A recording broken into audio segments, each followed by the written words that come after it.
दोस्तों, मेरी ये गीत उन लोगों के लिए है जो आज के पहले जीएसटी के लाखों फ़ायदे गिनवा रहे थे, लेकिन आज जब जीएसटी वसूलने वाले आए हैं तो शटर बंद करके भाग रहे हैं।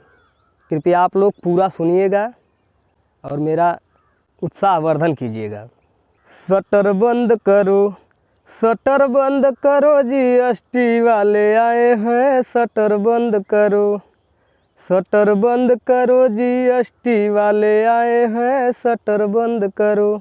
रोज रोज सरकार के गुण गावे, जीएसटी के लाखों फायदा गिनावे। बाप के जीएसटी से फाटता कच्छा, बेटवा कहे भाजपा बहुते अच्छा। शटर बंद करो, जीएसटी वाले आए हैं। शटर बंद करो, जीएसटी वाले आए हैं। शटर बंद करो।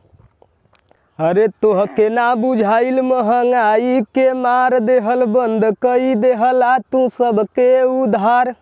हर सामाने पर लगौला जीएसटी के भरमार, आज भरे के पड़ल त बथे कपार। शटर बंद करो, जीएसटी वाले आए हैं। शटर बंद करो। अरे भूली जनता के खूब भूलवौला, नून तेल पर सज्जी जीएसटी बतौला।